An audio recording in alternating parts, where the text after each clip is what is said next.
पूर्ण परमात्मा पाप कर्म दंड को भी काट सकता है। अभी तक जिस भी संत व महापुरुष से मिले, उन्होंने यही बताया कि पाप कर्म फल भोगने से ही समाप्त होगा। वो प्रभु कौन है जो पाप कर्म को काट देता है, वो काल के बंधन से छुड़वा देता है? उसका क्या नाम है, पूजा की विधि क्या है?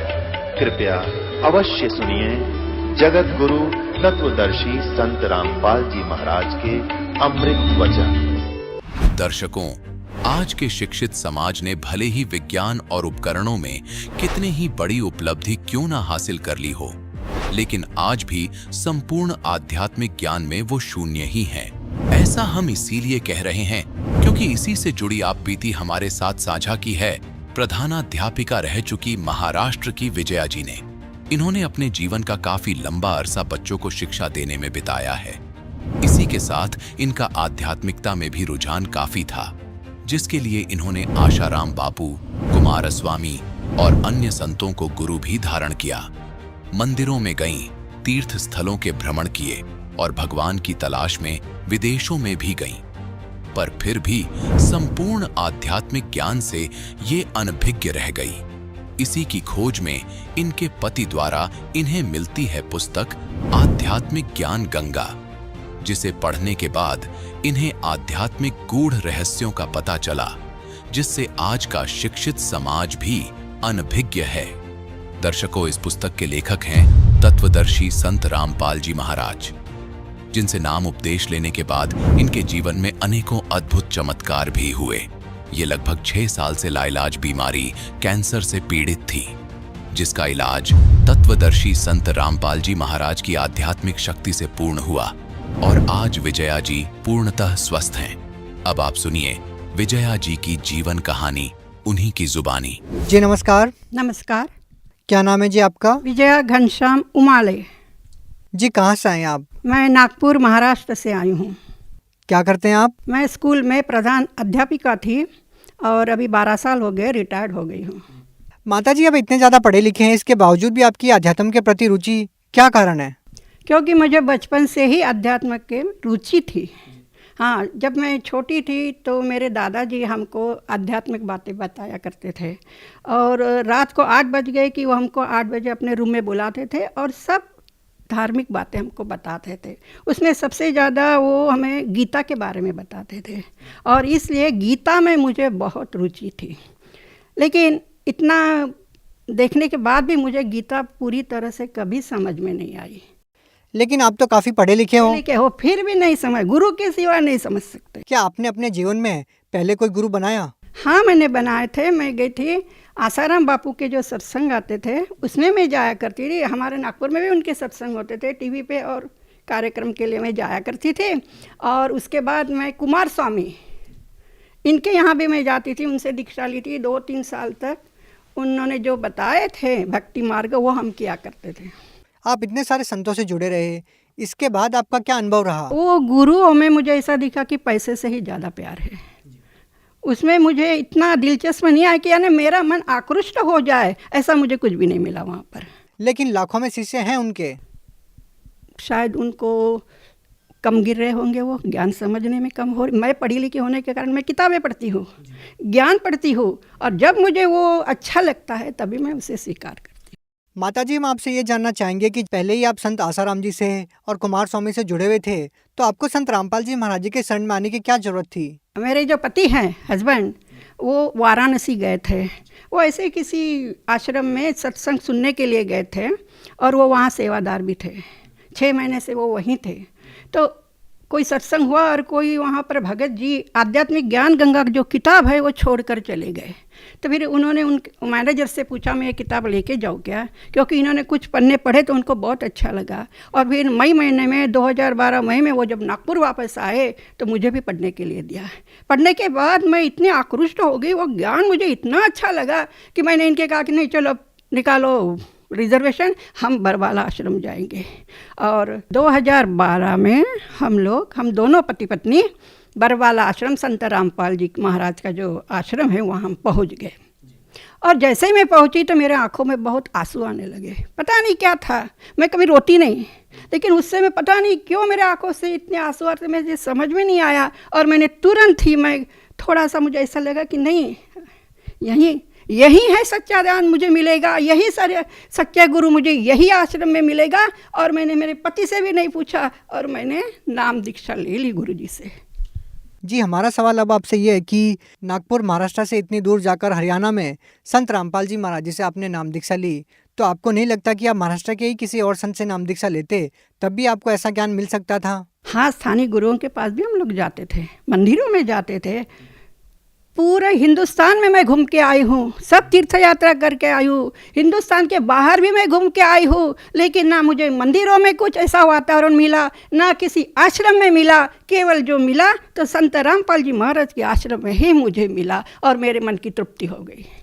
जी, हम आपसे ये जानना चाहेंगे कि पहले आप संत आसाराम जी से भी जुड़े रहे हैं और कुमार स्वामी से भी जुड़े रहे हैं, तो हम आपसे ये जानना चाहेंगे कि संत रामपाल जी महाराज जी के जब आप आश्रम में गए तो आपको संत रामपाल जी महाराज व अन्य संतों के आश्रम में क्या भिन्नता नजर आई? संत रामपाल जी महाराज के दर्शन के लिए जब हम जाते हैं तो वो दर्शन देते हैं और हर भक्त के ऊपर इसे हाथ रखते हैं, आशीर्वाद देते हैं।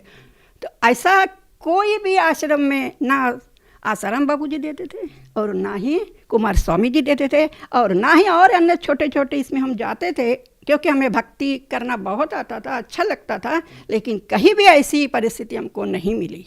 तो क्या संत रामपाल जी महाराज ने आपको आशीर्वाद देने के लिए, मुलाकात करने के लिए पैसे भी लिए? ये फेक न्यूज़ है, बिल्कुल गलत है, बिल्कुल झूठ बताया है।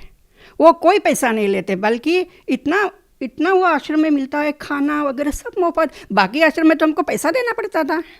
लेकिन संत रामपाल जी महाराज जी के अनुयायी ये दावा करते हैं कि उनकी कैंसर जैसी भयानक बीमारियां जो डॉक्टर भी ठीक नहीं कर पाते हैं, वो संत रामपाल जी महाराज ठीक कर देते हैं। क्या वो बिना पैसे के ठीक कर देते हैं?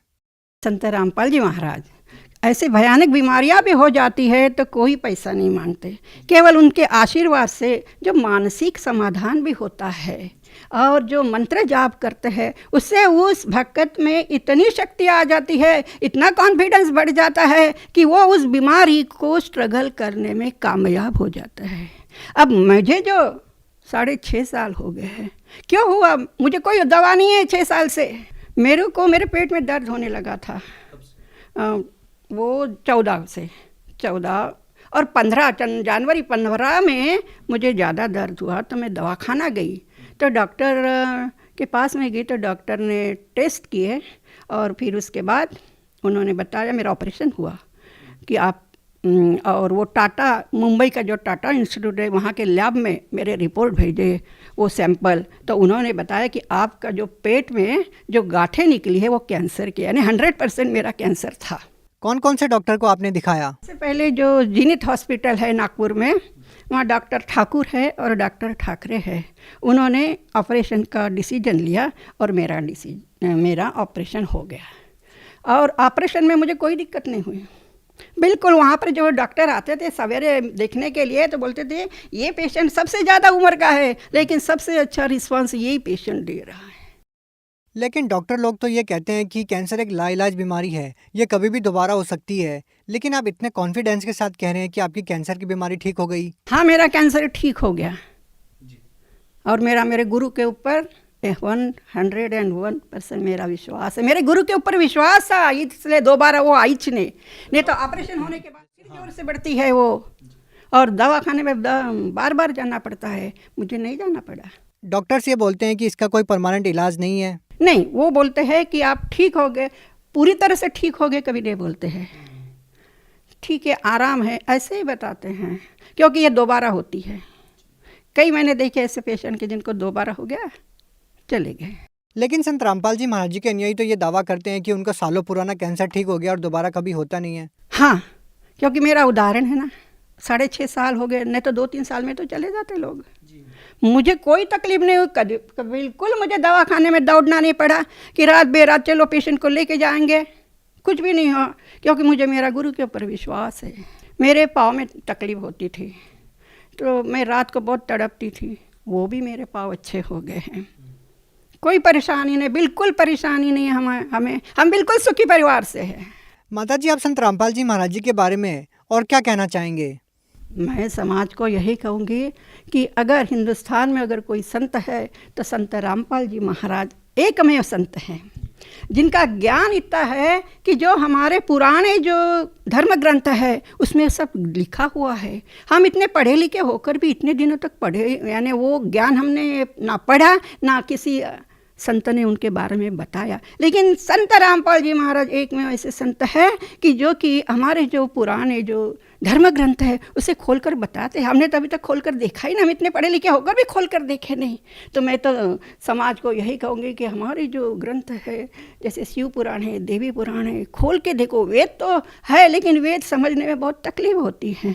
गीता तो समझ में नहीं आती है क्या कहना चाहते हैं भगवान। संत रामपाल जी महाराज के सत्संग सुनोगे, वो खोल कर दिखाते हैं सब, तो वो समझ में आता है। मैं तो समाज को यही कहूँगी कि अब समय मत दौड़ाओ।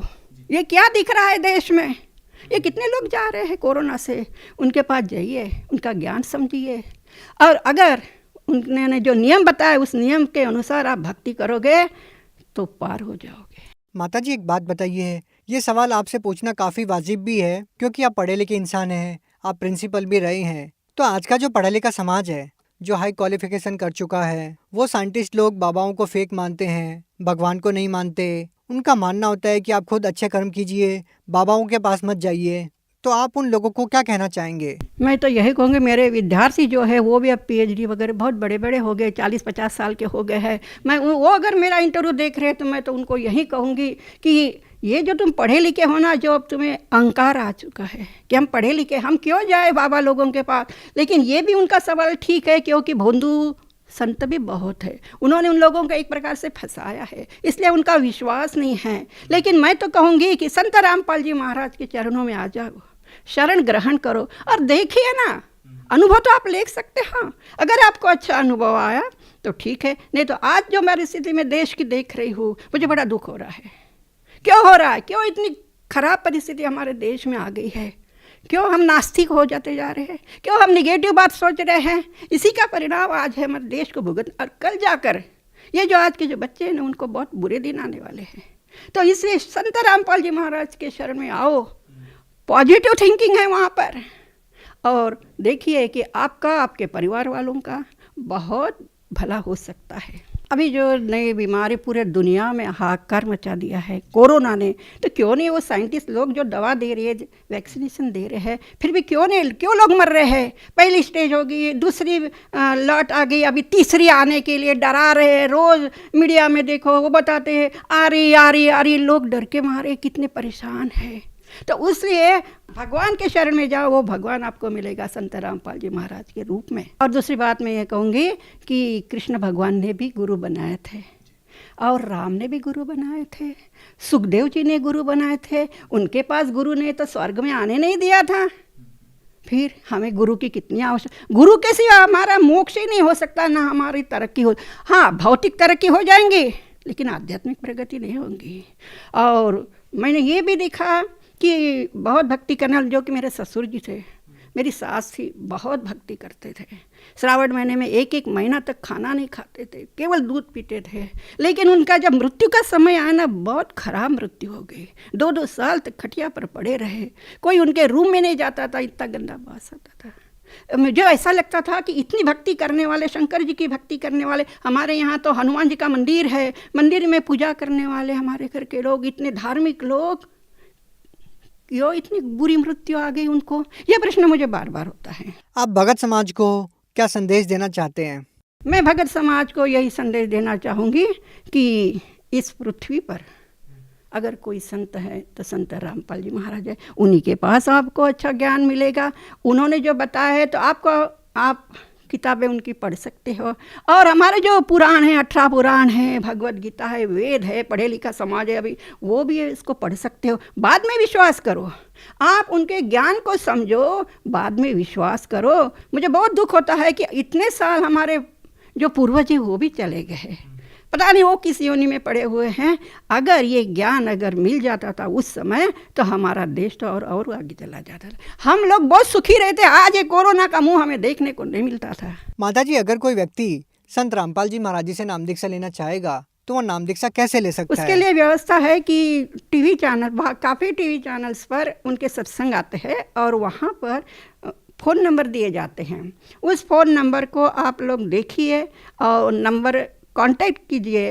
हर ज़िले में, हर डिस्ट्रिक्ट में नामदार सेंटर खुले हुए हैं और वहाँ पर आपको जानकारी मिल जाएंगी। नामदार सेंटर पर गए तो वहाँ के जो सेवादार होते हैं बहुत अच्छी प्रकार से समझाते हैं कि हमने कौन सी गलतियाँ नहीं करनी है, गलती करेंगे तो उसका फल हमें क्या मिलेगा, बहुत अच्छी प्रकार से समझाते हैं। तो मैं समाज को कहूँगी कि आइए, अगर मेरे जैसी एक टीचर, प्रधानाचार्य अगर इस संत के चरणों में गई है तो आप लोगों को जाने के लिए क्या है। हम भी तो पढ़े लिखे हैं, हम गंवार नहीं हैं कि अंधविश्वास नहीं है। हम सोच समझ कर यहाँ पर आए हैं और हम तो यही कहेंगे कि यहीं आओ, संत रामपाल जी महाराज जी के शरण में आइए। जी बहुत बहुत धन्यवाद। सत साहेब। अब जगत गुरु तत्वदर्शी संत रामपाल जी महाराज जी के सत्संग के माध्यम से उस अद्वितीय आध्यात्मिक ज्ञान के बारे में जानते हैं जिसके माध्यम से आप भी प्राप्त कर सकते हैं ऐसे आध्यात्मिक, मानसिक और भौतिक सुख जो अभी तक आपने सिर्फ मीराबाई, ध्रुव, प्रहलाद जैसे कुछ ही भक्तों की जीवन कथा में सुने होंगे। अब सुनिए तत्वदर्शी संत के संग शास्त्र अनुकूल भक्ति सत्संग, ऐसा अद्वितीय आध्यात्मिक ज्ञान जिसका है सर्वधर्मों के पवित्र शास्त्रों में प्रमाण। फिर क्या बताते हैं परमात्मा? ना जन्मूं ना मरूं और मैं ही आऊं जाही। क्योंकि परमात्मा कहते मैं ही आता और जाता हूं, एज इट इज जाता हूं, एज इट इज आ जाता हूं, मैं किसी जन्म नहीं लेता। शब्द विहंगम सोन में ना मेरे धूप न छाई। बोले जिंद सुनो धर्मदासा, हमरे पिंड प्राण निश्वासा। परमात्मा बोले सुन ले धर्मदास, हमारे तुम्हारे जैसा शरीर नहीं है, मेरा शरीर श्वास से नहीं है। गर्भ योनि में हम नहीं आए, मादर पिदर ना जननी जाए। शब्द स्वरूपी रूप हमारा के दिखलावे आचार विचारा। और फिर बताते हैं कि जो तू कहता हम हिंसा नहीं करते, और हिंसा करने वाला मोक्ष प्राप्ति नहीं कर सकता। अब आप केवल उन्हीं को हिंसक मानते हो जो मुर्गे काटते हैं, बकरे काटते हैं, गायें काटते हैं। वो तो अपराधी हैं ही हैं, ये तो बिल्कुल घोर पाप है। लेकिन पाप तो वो भी है जो तुम सत्य ब्राह्मण की है हत्या, जो चौका तुम देवो नेता। जैसे डेली पोचा मारते हो फिनाइल से, पहले मिट्टी और गोबर से लिपा करते थे। इसमें कहते हैं एक ब्राह्मण की हत्या, भगत, ब्राह्मण माने भक्त, साधक, एक भगत। वैसे तो किसी की भी हत्या कर दे आदमी की तो भी घोर पाप है, और भगत की हत्या और ज्यादा पापदायक बताई। फिर कहते हैं अगर तुम ब्राह्मण की हत्या को बहुत बुरी मानते हो तो सत्य ब्राह्मण की है हत्या, जो चौका तुम देवो नेता। जो तुम रोज चौका लीपते हो ना और फिर रोटी खाना बनाते हो, इतना पाप इकट्ठा हो जाता जैसे 70 ब्राह्मण मार दिए। 70 ब्राह्मण की है हत्या, जो चौका तुम देवो नेता। ब्राह्मण संस हत्या जो होई, जल स्नान करत हो सोई। जिस जोड़ में, जिस तालाब में तू नहा के निकला है और जिसमें जीव जंतु पड़े हैं, जैसे नहाते समय तूने रगड़ रगड़ कर मार डाले। कहते हैं 1000 ब्राह्मण की हत्या कर दी, इतना पाप तेरे कोई सरोवर में, इस तीर्थ में स्नान करने से लगा। और बांधवगढ़ से यहाँ तक कैसे आए हो? पैदल चल के। और वहां से लेकर यहाँ तक किस उद्देश्य से आए हो? भ्रमण करने के लिए, तीर्थ नहाने के लिए। तो जितने जीव तूने रास्ते में मारेगा वो भी तेरे बैड अकाउंट में होंगे। और जो तुम साधना कर रहे हो वो पापनाशक है ही नहीं। वो तो हमारे पास एक ऐसा मंत्र है, देखो इच्छा कर मारे नहीं। कोई भक्त चिंतित ना हो जा कि पोचा तो हम भी मारते हैं, खाना तो हम भी बनाते हैं, सैर सपट्टा हम भी करना पड़ता है। तो यहाँ परमात्मा ने बताया कि जैसे आप कपड़ा है, कपड़ा पहनते हो तो उसको वो मैल होगा ही होगा, मैल ना होगा तो उसको साबुन और जल उसका साधन बताया है कि उसको स्वच्छ रखो। जानबूझ कर तो गोबर में गिरा नहीं, वो गिरा तो मूर्ख है, तेल में डबो दे, वो तो महा मूर्ख होगा। उसका तो इलाज क्या है, उसको क्या समझा? जानबूझ के करे नहीं, और ऐसे को स्वाभाविक होता है तो उसका विकल्प है। तो जानबूझ के है जैसे बलि चढ़ाना, ईद बकरीद मनाना, या और भी माता बकरे मांगे वहां दारू चढ़ती, शराब चढ़ती है, फलान बकवास करते, तो ये नहीं करना, ऐसे करोगे तो पाप है। और ये भी पाप है जो आप डेली करते हो। यदि आपके पास साबुन सही नहीं और जल नहीं, तो वो कपड़ा आपका मैला होते होते इतना हो जाएगा, पहचान में नहीं आएगा इसका कलर क्या है।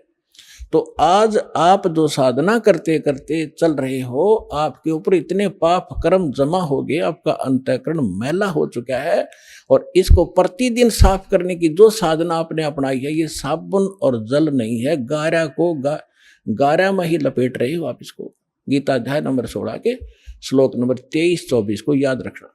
इसमें और भी काफी वर्णन दिया है, क्योंकि ये कभी जब आप एक बार सेटिंग हो जाएगी हमारे इस ज्ञान की, पूरे भक्तों के हृदय में समा जाएगी, फिर एक इस अमृतवाणी को अच्छी तरह पूरा कंप्लीट, जैसे रामायण की तरह पूरी कथा सुनाकर सेट करके सुनाएंगे आपको।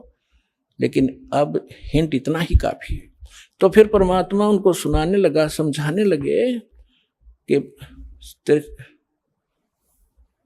ये सुनाई, सृष्टि रचना सुनाई परमात्मा ने, सारा कुछ कह के धर्मदास फिर बौखला गया क्योंकि मन में फिर दोष आ गया कि ये लगे मुसलमान ही, फिर माँ विष्णु महेश को कहता है ये तो नासवान है, इनकी माता है, हमने कभी सुना नहीं।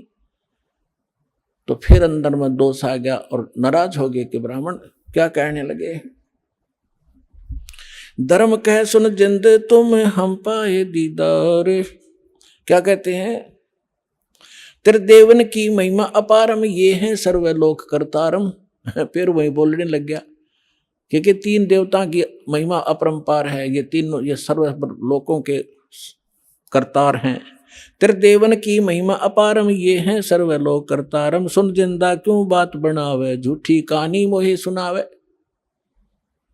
मैं ना मानू बात हमारी, मैं पूजतूं विष्णुनाथ मुरारी। शंकर गौरी गणेश पुजाऊं, इनकी सेवा सदा चतलाऊं। परमात्मा ने सोचा ले भाई काल फिर आ गया इसके अंदर, अरे ये बुद्धि भ्रष्ट, इतना माथा चाट का मेरा फिर वही बोल रहा है। फिर अंतर ध्यान हो गए। और जब वो कह तो गया गुस्से में, क्योंकि ये पिछला ऐसी बनती है, कई जितने भी आप यहाँ आए हो 90% जिन्होंने पहली बार ये ज्ञान सुना या टीवी पर देखा, 20 गाली दी होंगी दास को, ये क्या बकवास कर रहा है, ब्रह्मा विष्णु में इसको क्या बता रहा है। और आज आपको क्या दिखाई देता है, आपका मोतियाबिंद था, वो दास ने ऑपरेशन कर दिया इस ज्ञान से, परमात्मा के ज्ञान से। आज इसको, इस ज्ञान के अतिरिक्त आपको कुछ भी दिखाई नहीं देगा। तो वही धर्मदास के साथ बनी। अब परमात्मा अंतर ध्यान हो गए, अंतर ध्यान हो गए। देखो जब तक लाइट है, एसी रूम में बैठे हो तो कोई दिक्कत नहीं, और लाइट से ली जा बिजली, और फिर देखा हालत आपकी, पसीने आ गए, हाहाकार मच गया। तो इसी प्रकार जो परमात्मा साथ बैठे थे, बड़ा काल दूर था, कोई परेशानी नहीं थी, कोई चिंता ऐसी नहीं सता रही थी। और जब भगवान वहां से हटे तो यह चिंता कि ऐसा ज्ञान अरब युग कभी नहीं आवे, क्यों दूसरी बार मैंने धिक्कार दिया तो बुरा हाल हो गया। तावारो वत धर्मनि नागर, कहाँ गए मेरे सुख के सागर। अति वियोग हुआ हमसे ती, जैसे निर्धन की लुट जा खेती। हम जाने तुम दे स्वरूपा, हमारी बुद्धि अंधगर गुपा। हमने तो आपको मनुष्य मान लिया हमारे जैसा, और हमारी बुद्धि तो अंधे झेरे कुएं जैसी है। भगवान हम कैसे उठ सकते हैं ऊपर को। हम तो मानुष रूप तुम जाना, सुन परमेश्वर का किया पियाना। हमने तो आपको अपने जैसा मनुष्य मान लिया। ये भगवान आप चले कहाँ गए, मुझे ये बता दो। बेग मिलो कर हूं अपघाता, मैं ना जीवूं सुनो विधाता।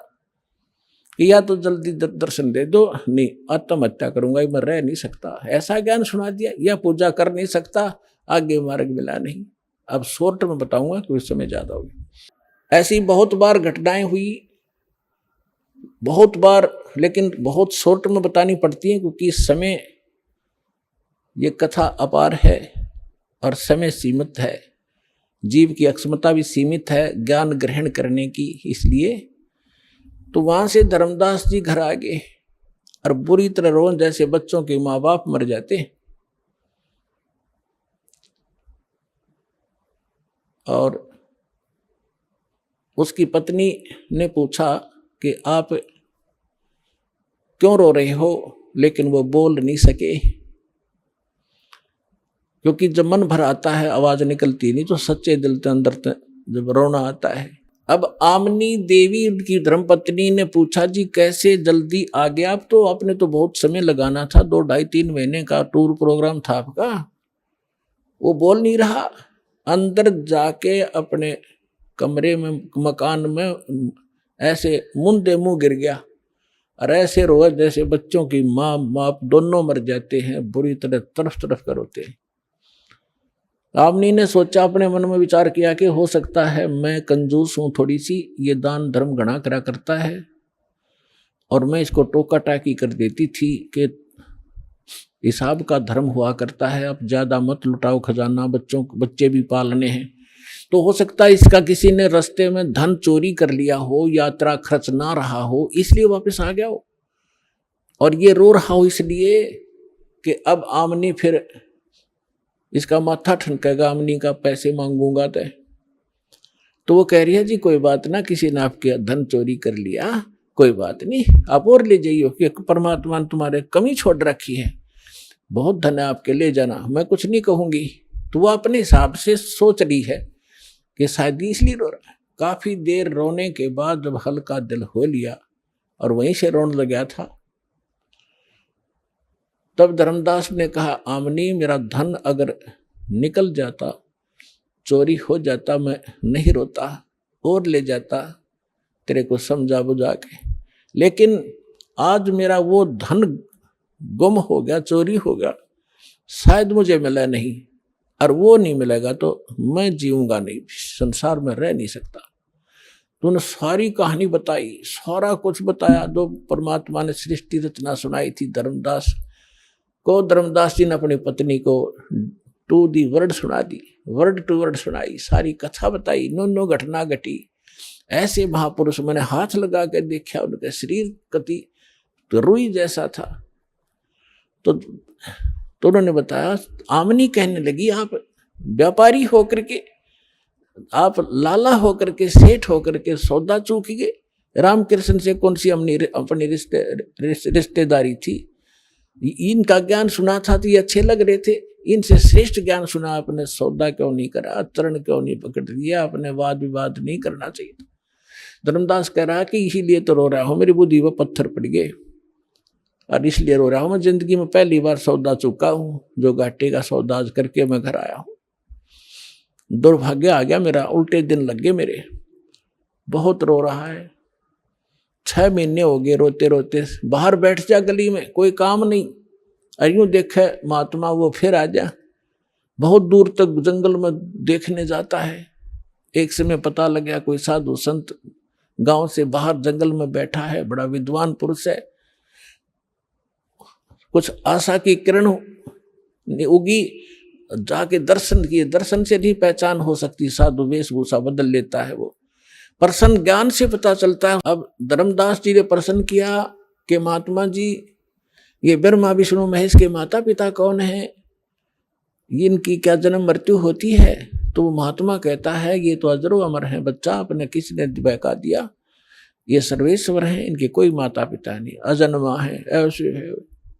उठ कर चल पड़ा कि नहीं, रॉन्ग नंबर है, तो इसको कुछ नहीं पता, ये तो खाकी आदमी है, वो नहीं है जिसकी मुझे तलाश है।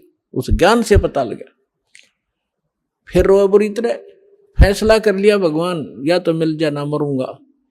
तब उसकी पत्नी ने कहा कि ऐसे नहीं मरते, मरने से कौन सा मोक्ष हो जाएगा, आप बताओ ना, वो मिलते कुछ तो उन्होंने बोला होगा वार्ता में, तो परमात्मा ने प्रेरणा की आमिनी में, आमिना के आमिनी देवी में प्रेरणा, तो धर्मदास में प्रेरणा की अको हो। वो ये कह रहे थे कि जहां भी धार्मिक अनुष्ठान होते हैं, भंडारे होते हैं, साधु संत भक्त इकट्ठे होते हैं, वहां मैं पहुंच जाता हूं अपना ज्ञान सुनाने के लिए। तो आमनी बोली, जी भंडारा ही कर दो फिर। उसने 1 दिन का कहा था, आमनी ने, धर्मदास जी ने 3 दिन का रख दिया कि पता लगते लगते देर हो जाती है, तीसरे दिन तावेंगे। तो 3 दिन का भंडारा कर दिया, साधु संत भक्त आमंत्रित कर दिए, दूर दूर देश से आने लगे। तीसरा दिन चला गया, सभी साधु भक्त संत आहार करके जाते रहे। तीसरा दिन आफ्टरनून हो गया। अब धर्मदास ने फाइनल कर लिया, यदि आज परमात्मा नहीं आए, फाइनल कर लिया कि फांसी खा कर मरूंगा आज, हृदय से कति फाइनल कर लिया। वो तो अंतर्यामी है, आज पक्का काम बिगाड़ेगा ये। उसी समय परमात्मा आगे और वहां से 50 गज की दूरी पर, 100-125 फुट की दूरी पर, 50-60 की दूरी पर एक कदम का पेड़ था। उस कदम के पेड़ के नीचे परमात्मा उसी रूप, जिंदा वाले रूप में वेशभूषा बैठ गए। अब धर्मदास जी खाना उधर खिला रहा है भंडारे वालों को और देख रहा है इधर उधर, उनमें कोई था ही नहीं। वो ऐसे देखा सामने एक वृक्ष के नीचे वही जंदे का बदन शरीरम, बैठे वृक्ष कदम के तीरम। वही जिंदा महात्मा का शरीर और एक कदम के पेड़ के नीचे बैठे हैं। भाग्या गया दौड़ कर, शरणों में पड़ गया, बुरी तरह रोए, नो गले के लिपट गए। ए भगवान, इब का ना छोड़ कर जाना अपने दास को, अब के ना छोड़ना भगवान, जो कहोगे मैं सारी मानूंगा। तो परमात्मा बोले ठीक है, मैं इसलिए आया हूं कि तेरे को ज्ञान समझाऊंगा, ऐसे कर इन सबको फारिग कर दे जितने भी ये नकली बैठे हैं संत साधु। वो परमात्मा ने इसलिए कहा कि अगर मैं इनके सामने चर्चा करूंगा, मैं एक बताने वाला, ये 10 भरमाने वाले जो कहे झूठ बोल रहे, ये कहाँ से लिया ज्ञान फलान है, तो इस आत्मा को ये समझन नहीं देंगे। इसलिए उनको सबको फारिग करा और धर्मदास अपने परमात्मा को लेकर घर में प्रवेश किया। अपनी पत्नी से कहा कि आजा, मिल गया भगवान मुझे, ये है मेरा धन जो खो गया था, आज मिल गया। कहने का भाव ये लंबा ना करे दास कि उन्होंने दोनों ने उपदेश लिया। आमनी ने कहा भगवान आपने, ये आपका भगत बहुत नरम आत्मा का था, यदि मैं इसको सांत्वना ना देती तो ये पहले मर जाता, इतना दुख नहीं देना था अपने बच्चे को, ये तो मर जाता। तब परमात्मा ने कहा कि बेटा इसको मैंने ताव दिया है, लोहे जैसा ताव दिया, जैसे लोहा गर्म कर दिया जाता है तो लोहार उसका दुश्मन नहीं होता, या सुनार सोने को गर्म करता है, इसलिए कि जो चाहो आभूषण बनाऊंगा। और ये पहले काल का एजेंट बन रहा था, मेरी एक नहीं सुने था, सारी बात साची मान ले था, फिर ना जो ना मुकर जाता था। तो बेटा अब इसका लोहा गर्म कराया है मैंने, 6 महीने तक इसको तड़फा के, अब मैं जो कहूंगा ये सारी स्वीकार करेगा, इसलिए ये ताव दिया था, अब ये सारी बात सुनेगा। मैं साथ था इसका, मरने थोड़ा देना था इसको। तो फिर दोनों ने उपदेश लिया। फिर क्या हुआ, धर्मदास ने रट लगा दी, भगवान मुझे वो लोग दिखा दे, वो लोग दिखा दे। परमात्मा बोले अरे मैं जो कह रहा हूँ वह मान ले, देख लेगा जब भी वही बात है, मुझे विश्वास कर, मैं झूठ नहीं बोल रहा, कि नहीं वो स्थान दिखा दो, वो भगवान कैसा है। परमात्मा ने खुद कह भी दिया कि मैं परमात्मा हूँ, मैं सारी सृष्टि का रचनहार हूँ, लेकिन ना जची।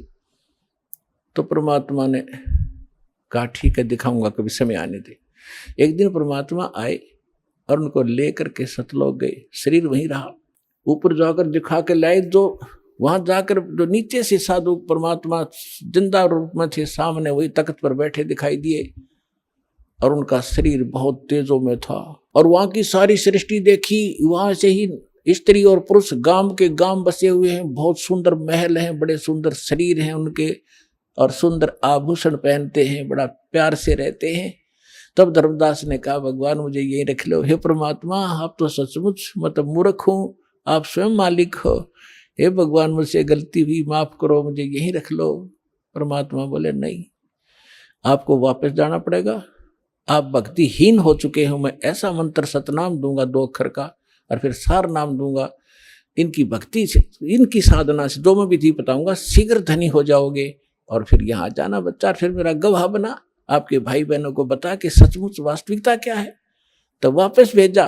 3 दिन बीत गए इसी कारण में, 3 दिन तक सब रिश्तेदार इकट्ठे हो गए कि धर्मदास कोमा में गया, पागल हो गया, बेहोश हो गया, जादू जंत्र करनिया महात्मा इनके घर पर आता था। अब जो ही तीसरे दिन होश में आया, सारे आसपास बैठे, यदि वो आसपास ना बैठे होते तो वो यूं सोचता स्वप्न होगा, और वो देखा तो सचमुच तो मर चुका, यूं न तो मरा मान लिया, लेकिन श्वास चल रहे थे, अचेत थे।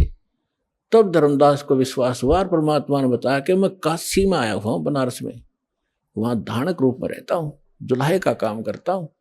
अब यह तसल्ली हो नहीं कि वो भगवान यहाँ रह रहा होगा, तो जितने भी सब रिश्तेदार थे वो तो खुशी मनाई, भाई धर्मदास जीवित हो गया, चोखा धन्य है भगवान।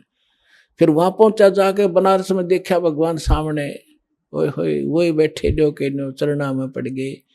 पहले प्रथम मंत्र दिया था, फिर सतनाम दिया, धीरे सार नाम देकर फिर कसम दिला दी, धर्मदास मेरी लाख दुहाई, ये सार मूल ज्ञान जो मैं तुझे बता रहा हूं अभी कहीं बताना नहीं, और ना ये सतनाम देना किसी को, ना सार नाम देना, नहीं तब धर्मदास तेरी मेरी लाख दुहाई, सार नाम की दबार ना जाई, मूल ज्ञान बार जो पढ़ी, बिजली पीटी हंसनी तरही। और ये सार नाम को तब तक छुपाई जब लग द्वादश पंथ ना मिट जाई। कलयुग बीतते 5500 पाचा, जब मेरा वचन होगा साचा। चौथा युग जब कलयुग आई तब हम अपना अंश पठाई, और फिर हम पूरे विश्व को पार करेंगे। धर्मदास ये छुपा के रख।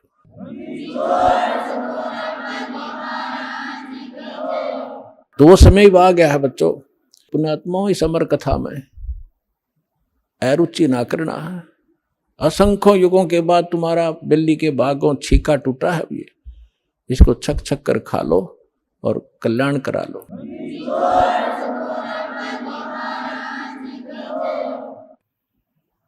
परमपिता परमात्मा पूर्ण ब्रह्म सारी सृष्टि के रचनहार कबीर देव, कबीर साहब, कबीर परमेश्वर जी की असीम रजा से आप सभी पुण्यात्माएं सत्संग सुनने के लिए उपस्थित हुए। धन्य है आपके माता पिता जिनसे जन्म हुआ। ऐसे समय में जिन पुण्यात्माओं के को मानव शरीर प्राप्त है उनके पिछले पुण्य बहुत ज्यादा है, और वो पुण्यात्माएं मानव शरीर प्राप्त उनसे भी अधिक पुण्यकर्मी हैं जिनके अंदर परमात्मा की रुचि है, जो आस्तिक है, और उनसे भी गुड बेटर बेस्ट यानी बेस्ट पुण्यात्माएं वो हैं जो बरवाला सतलोक आश्रम बरवाला जिला हिसार हरियाणा में पहुंच रहे हैं, दीक्षा प्राप्त कर रहे हैं, अपना अनमोल जीवन सफल कर रहे हैं।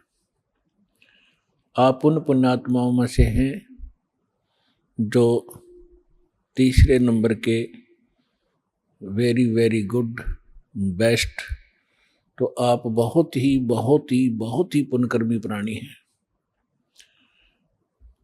अभी तक आप बच्चे हो, कोई द्वितीय मंत्र प्राप्त है, कोई प्रथम मंत्र ही ग्रहण किए हुए है, कोई अभी ज्ञान ही सुन रहा है। आप तो बालक हो इस मार्ग में, ये दास मास्टर हो गया इस मार्ग का, परमात्मा से परिचित हुआ, अध्यात्म ज्ञान से कंप्लीटली परिचित हुआ। इस दास को मालूम है कि आप कितनी पुण्यात्माएं हैं जिसका कोई भी वर्णन या कोई पैमाना नहीं है जिसे नाप कर दिखा दूं। लेकिन अर्ज है इस दास की परमात्मा की इस रजा को आजीवन बनाए रखना। राम नाम रटते रहो, राम नाम रटते रहो, जब तक घट में प्राणी, कभू तो दीन दयाल के है, भनक पड़ेगी कौन। तो आप जी ने परमात्मा का जो सत मंत्र, सच्चा नाम, सच्ची साधना और ये मूल ज्ञान आजीवन सुनते भी रहना है और सिमरन भी करते रहना है और मर्यादा में भी रहना है। परमात्मा कहते हैं औखद खावे और पथ रहे। वही स्वस्थ होते हैं जो औषधि भी ले और पथ्य यानी परहेज रखे। तो हमारी मर्यादा इस मार्ग की परहेज है, और ये औषधि, ये मंत्र है, सब साधनाएं आपने आजीवन करना है। तो सत्संग में आने से प्राणी को ज्ञान होता है कि तू कौन है, और ये जन्म और मृत्यु जिसको आप असंख्य जन्मों से झेल रहे हो, इससे पीड़ित हो, इसका रीजन क्या है, कारण क्या है? जन्म होने से पहले का आपको ज्ञान नहीं, कहाँ थे? और ये थोड़ा सा जीवन है, इसका कोई पूरा ये भी नहीं है कि इतना फिक्स्ड है। हम अप्रोक्सीमेट मानकर चल रहे हैं, अप्रोक्सीमेटली के 100 वर्ष तक वर्तमान में कलयुग में मनुष्य जीवित रह सकता है, 2-4 वर्ष आगे और पीछे। ये कोई बात नहीं हुई। यदि हम 80-90 वर्ष भी जीवित रहे और मृत्यु फिर भी हो गई, सारे जीवन में हमने जो संग्रह किया, जिस संतान और संपत्ति के लिए हम आजीवन अपना पूरा मानव शरीर लगा दिया, डिवोट कर दिया, और हमारे सामने परिवार भी मृत्यु को प्राप्त हो जाता है। हमारे सामने जो संपत्ति हमारे पास हमने सारा जीवन एकत्रित की, वो नष्ट हो जाती है। जैसे सन 2000 के अंदर 26 जनवरी भूकंप आया गुजरात के अंदर। जिन मकानों को, जिस प्रॉपर्टी को बनाते बनाते 2-2, 3-3 पीढ़ियां लगी, अंत में उन्हीं के नीचे दबकर मर गए, मृत्यु को प्राप्त हो गए, परिवार नष्ट हुए। What is this? ये क्या है? हम सोच भी लेते हैं, लेकिन हम इतने अभ्यस्त हो गए कि वो मर गए, दुख है, खेद है, बहुत बुरा हुआ, शेष बचे अपना उसी स्पीड से वही कर्म, वही क्रियाएं कर रहे हैं जो वो कर रहे थे। आप में क्या परिवर्तन आया? नहीं आ सकता, क्योंकि हम काल के खिलौने हैं, उसी के रिमोट से हम चल रहे थे। अब जब आप सतलोक आश्रम बरवाला, जिला हिसार, हरियाणा में आ जाओगे, फिर आपका रिमोट कबीर परमेश्वर जी के हाथ में आ जाएगा। फिर उस शरारती शक्ति काल की कुछ नहीं चलेगी, यदि आप मर्यादा में रहोगे। परमात्मा कहते हैं, जब लग हंसा हमरी आना, और काल लगेली तेरा बाना। बाना माने बाण, तीर। तेरा अचानक, कहते पग पग पर ये तक तक मारे, काल अचानक बाणा। पग पग पर, तक तक के अचानक बाण तीर मार देता है, किसी को दुर्घटना से, किसी को किसी रोग से, किसी को हार्ट अटैक से, कहीं भूकंप से। इसने उद्मस तारणत मतलब है, इसके रहम नहीं है, इसलिए इसने स्वयं भी स्वीकारा है गीता अध्याय नंबर 11 के श्लोक 32 में कि मैं काल हूं अर्जुन। अर्जुनों का मैं काल हूं, और फिर उसी को हम पूज रहे हैं। हमारे कर्म फूट गए, हमारी ज्ञान वाली आंखें खत्म हो चुकी थी। सतगुरु आए दया करी, ऐसे दीन दयाल, बंदी छोड़ वृत्तास कहा, जठरगनी प्रतिपाल। सतगुरु आए, गरीबदास जी को जो परमात्मा मिले थे, वो उनके सतगुरु भी थे, और स्वयं वो गॉड भी थे, सुप्रीम गॉड थे। इसलिए गरीबदास जी की वाणी को जब हम सतगुरु शब्द पढ़ें तो समझो परमेश्वर माने। तो यहां गरीबदास जी कहते हैं, परमेश्वर आए दया करी, खुद आए अपना वास्तविक ज्ञान बताने के लिए, और हमें इस जन्म मृत्यु का राज समझाने के लिए कि तुम क्यों जन्म रहे हो, क्यों मर रहे हो, ये क्या कारण है। जिस संतान को आप अपना मानते हो, 1 मिनट में मृत्यु हो जाती है, आप कहीं गधे बनकर घूम रहे होते हो, और संतान वहीं दुख उठा रही होती है इस काल के लोक में। तो आपकी कैसे हुई वो? जिस संपत्ति को अपना मानते हो, अरबों खरबों रुपए आपके पास हो गए, बैंक बैलेंस बना लिए, कोठी बना दी, 3 प्लाट ले लिए, 20, और आप जी की मृत्यु होगी, आप बन रहे हो कुत्ते, तो सिर में मार ले उस 20 प्लाटों को, धर ले सिर पे, क्या फायदा हुआ इसका? तो परमात्मा ने आके हमें जगाया है कि झूठे सुख को सुख कहे ये मान रहा मन मोद, ये सकल चबीना काल का भाई, कुछ मुख में कुछ गोद, ये काया तेरी है नहीं, ये माया कहाँ से हो, चरण कमल में ध्यान रखो, इन दोनों को खो। जब ये बॉडी तेरी नहीं है, इसको भी छोड़ के त्याग के जाएगा, तो ये भले आदमी, इस संपत्ति को तू अपनी कैसे मान बैठा? ये बुद्धि कहाँ से लाया तू? तो पुण्यात्माओं, सत्संग सुनने से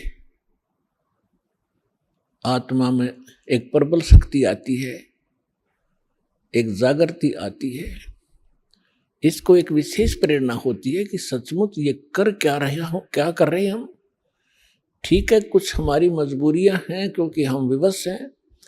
अब इस व्यवस्था के कारण हम सब कुछ जान भी लें और फिर भी कोई दाल नहीं गलती हमारी, क्योंकि जब तक समृद्ध शक्ति साथ नहीं होगी हम इस दलदल से निकल नहीं सकते। चाहे कोई दलदल में धंस गया, उसको मालूम पड़ गया, चाहे पहले नशे में गिर गया, नशा उतरने के बाद उसको पता भी चल गया कि मैं तो इतना दलदल में हूं और जितना हाथ पैर मारता हूं नीचे को जा रहा हूं। अभी आपने सुने संत रामपाल जी महाराज के मंगल प्रवचन। आइए अब सुनते हैं संत रामपाल जी महाराज से नाम दीक्षा लेकर सतभक्ति करके अद्भुत लाभ प्राप्त करने वाले अनुयायी के विचार। दर्शकों, भगवती दास जी जो पहले बजरंग बली और मां दुर्गा की भक्ति करते थे, इन्होंने 2011 में अपनी पत्नी की गंभीर बीमारी और घर की आर्थिक समस्याओं का सामना किया। इन्होंने मां दुर्गा की भक्ति के माध्यम से अनेक सिद्धियां प्राप्त की, लेकिन इन्हें जीवन में कोई भी स्थायी समाधान नहीं मिला। मां दुर्गा ने इन्हें एक दिन सपने के माध्यम से सलाह दी कि वे संत रामपाल जी महाराज की शरण में जाएं। संत रामपाल जी महाराज से नाम दीक्षा लेने के बाद भगवती दास जी की पत्नी की गंभीर बीमारी, जिसमें 3 गांठें थीं और ऑपरेशन की सिफारिश की गई थी, वो पूरी तरह से ठीक हो गई।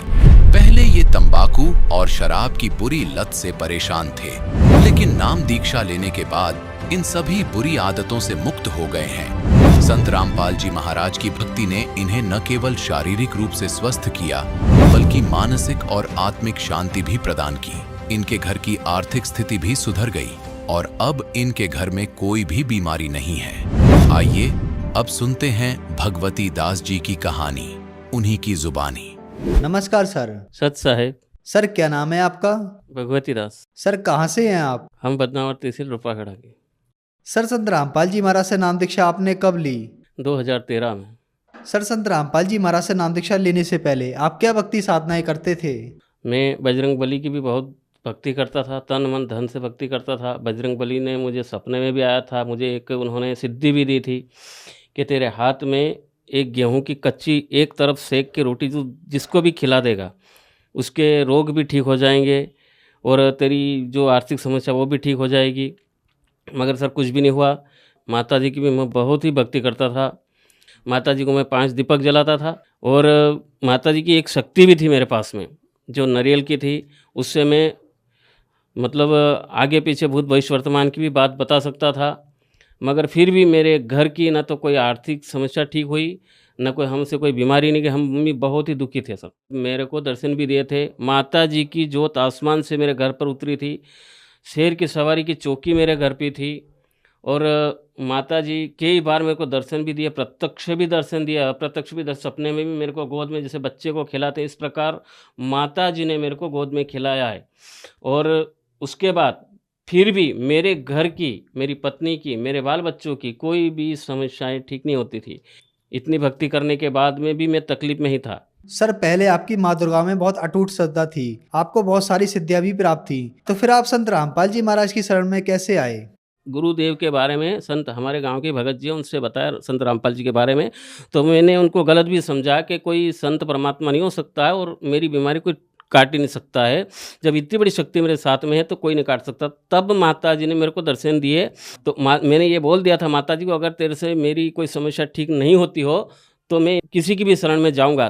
तभी माता ने कहा कि संत रामपाल जी महाराज की शरण में चले जाओ, तुम्हारी सब समस्या का हल वहीं हो जा। अगर कह रहे हो कि मेरे को छोड़ दो तो छोड़ दो, तेरी जो समस्या है मेरे से ठीक नहीं होगी।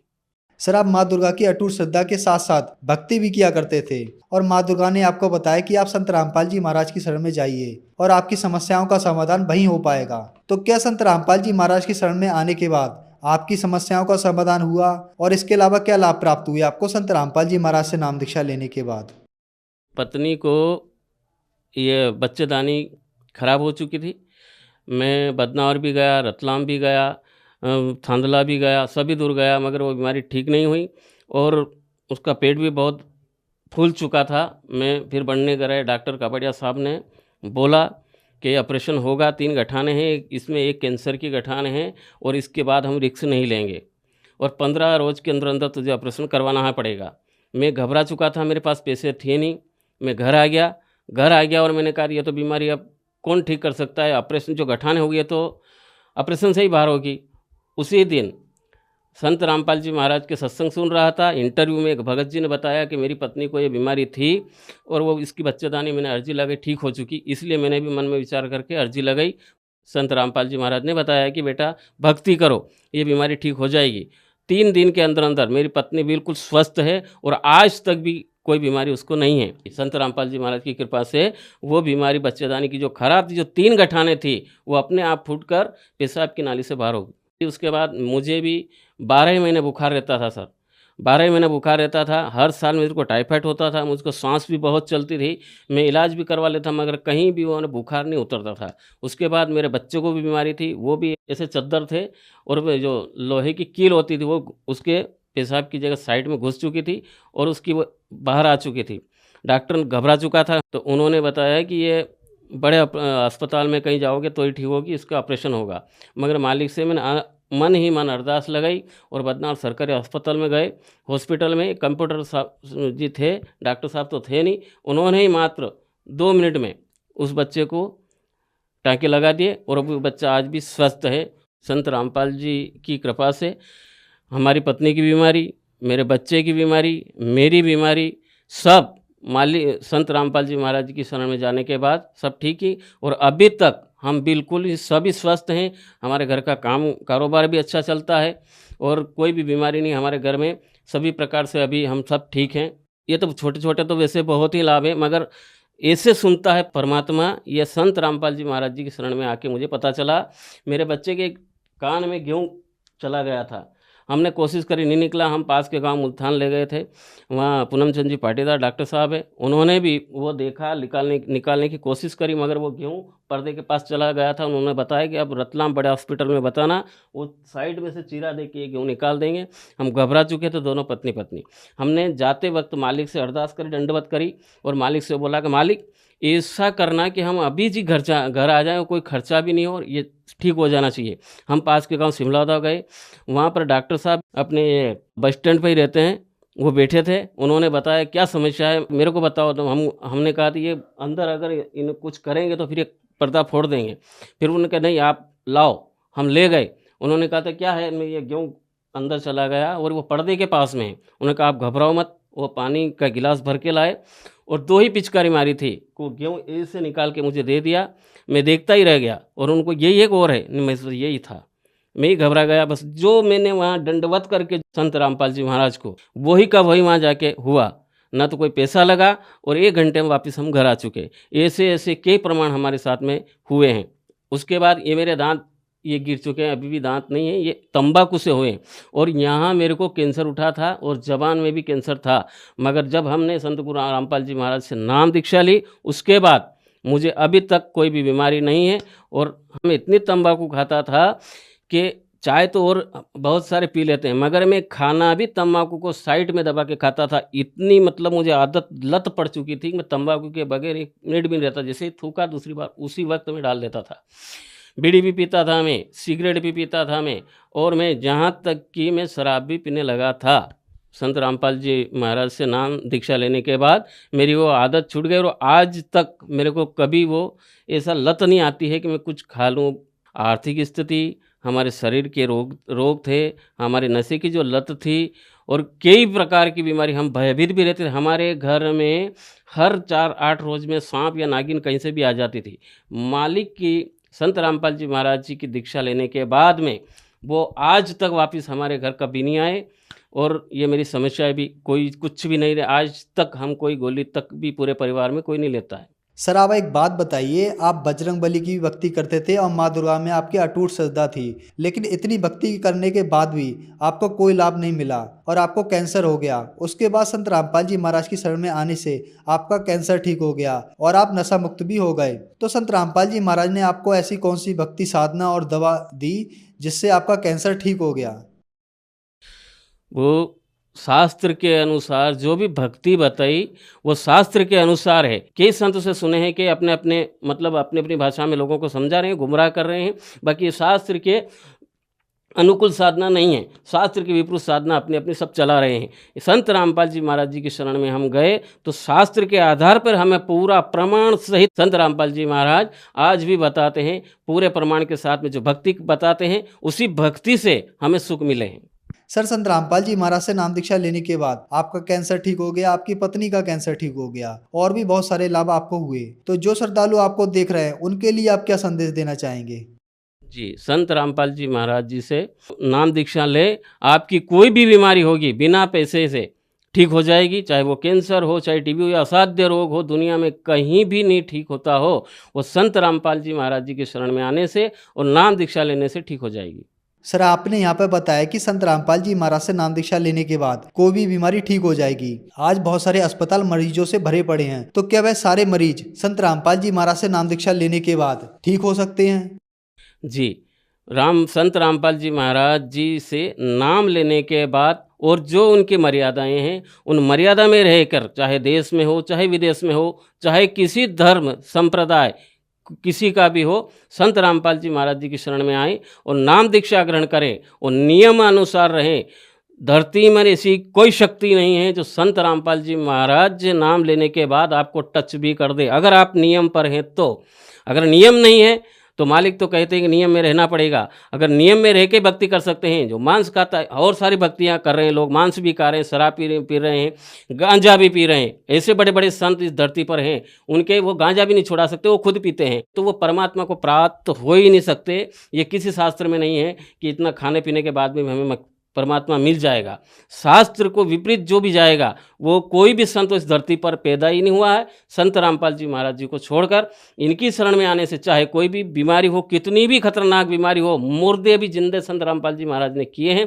तो आप यही है कि आप संत रामपाल जी महाराज जी की शरण में आएँ और दीक्षा ग्रहण करें, सभी समस्याएं संत रामपाल जी महाराज जी ठीक करेंगे, गारंटी के साथ में। सर संत रामपाल जी महाराज से नाम दीक्षा कैसे ली जा सकती है? सर चैनल पे संत रामपाल जी महाराज का 1 घंटे का प्रवचन आता है, नीचे पीली पट्टी चलती है, उस पर नंबर रहते हैं। संत रामपाल जी महाराज जी के सेंटर खुले हुए हैं, आप वहाँ फ़ोन करिए, आपके पास के सेंटर का वो पूरा बता देंगे और संत रामपाल जी महाराज जी के आश्रम में फ्री से आपको नाम दीक्षा दी जाएगी। धन्यवाद सर। सत साहिब।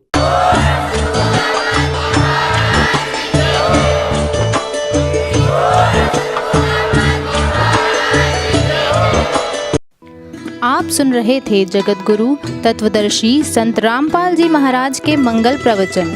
अधिक जानकारी के लिए संपर्क करें